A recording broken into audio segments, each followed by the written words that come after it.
Chapter 7. Back to Kirin Cottage. The 4 children were so tremendously surprised and excited that for a minute or two they didn't say a word. They just stared at the dark hulk of the old wreck, imagining what they might find. Then Julian clutched George's arm and pressed it tightly. "Isn't this wonderful?" he said. "Oh, George, isn't it an extraordinary thing to happen?" Still George said nothing, but stared at the wreck, all kinds of thoughts racing through her mind. Then she turned to Julian. "If only the wreck is still mine now it's thrown up like this," she said. "I don't know if the wrecks belong to the Queen or anyone like Lost Treasure does, but after all, the ship did belong to our family. Nobody bothered much about it when it was down under the sea, but do you suppose people will still let me have it for my own now it's thrown up?" "Well, don't let's tell anyone," said Dick. "Don't be silly," said George. "One of the fishermen's sure to see it when his ship goes slipping out of the bay. The news will soon be out." "Well then, we'd better explore it thoroughly ourselves before anyone else does," said Dick eagerly. "No one knows about it yet, only us. Can't we explore it as soon as the waves go down a bit?" "We can't wade out to the rocks if that's what you mean," said George. "We might get there by boat, but we couldn't possibly risk it now while the waves are so big. They won't go down today, that's certain. The wind is still too strong." "Well, what about tomorrow morning, early," said Julian, "before anyone's got to know about it? I bet if we can get into the ship first, we can find anything there is to find." "Yes, I expect we could," said George. "I told you, divers have been down and explored the ship as thoroughly as they could, but of course it's difficult to do that properly underwater. We might find something they've missed. This is like a dream. I can't believe it's true, that my old wreck has come up from the bottom of the sea like that." The sun was now properly out, and the children's wet clothes dried in its hot rays. They steamed in the sun, and even Tim's coat sent up a mist too. He didn't seem to like the wreck at all and growled deeply at it.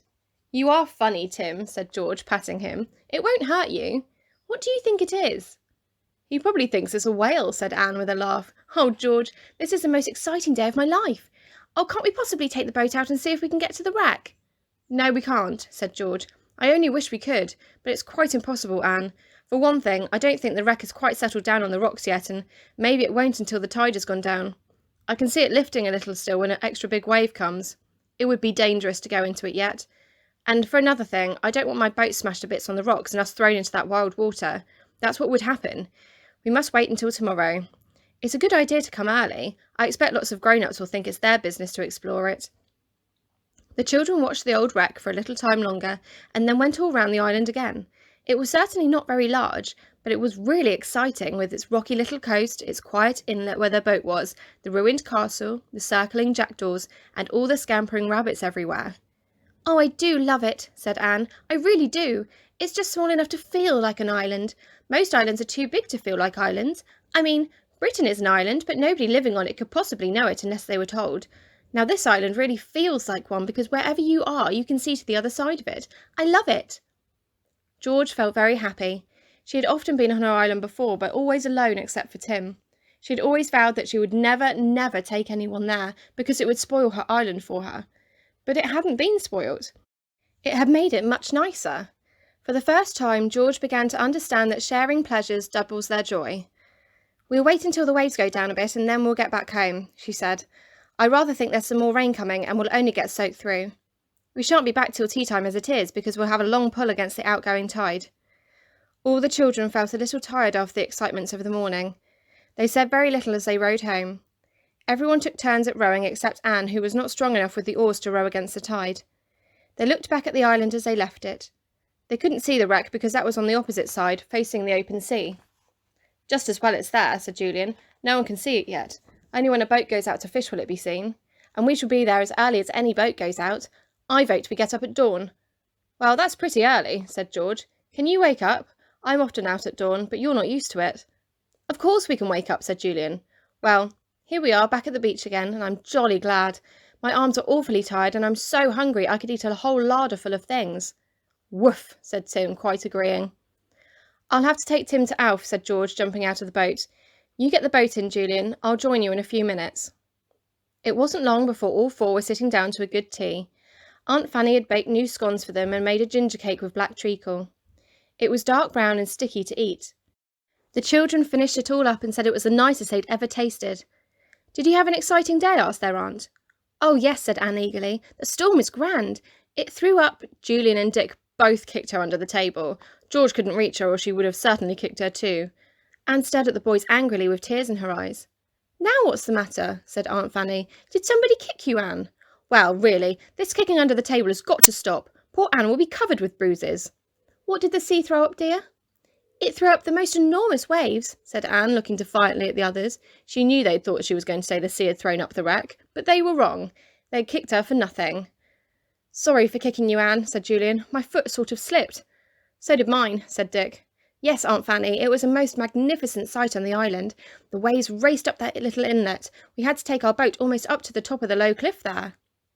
"I wasn't really afraid of the storm," said Anne. "In fact, I wasn't really afraid of it as Everyone knew perfectly well that Anne was going to mention Timothy, and they all interrupted her at once, speaking very loudly. Julian managed to get a kick in again. "Oh," said Anne. "The rabbits were so tame," said Julian loudly. "We watched the cormorants," said Dick, and George joined in too, talking at the same time. "The jackdaws make such a noise, they say chack, chack, chack all the time." "Well, really, you sound like jackdaws yourself all talking at once like this," Aunt Fanny said, with a laugh. "Now, have you all finished?" "Very well, then. Go and wash your sticky hands." "Yes, George, I know they're sticky because I made that gingerbread and you've had 3 slices. Then you'd better go and play quietly in the other room because it's raining and you can't go out. But don't disturb your father, George. He's very busy." All children went to wash. "Idiot," said Julian to Anne. "You nearly gave us away twice."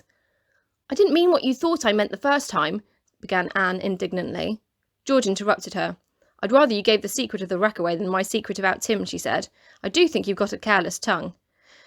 "Yes, I have," said Anne sorrowfully. "I think I'd better not talk at mealtimes any more. I love Tim so much I can't seem to help wanting to talk about him."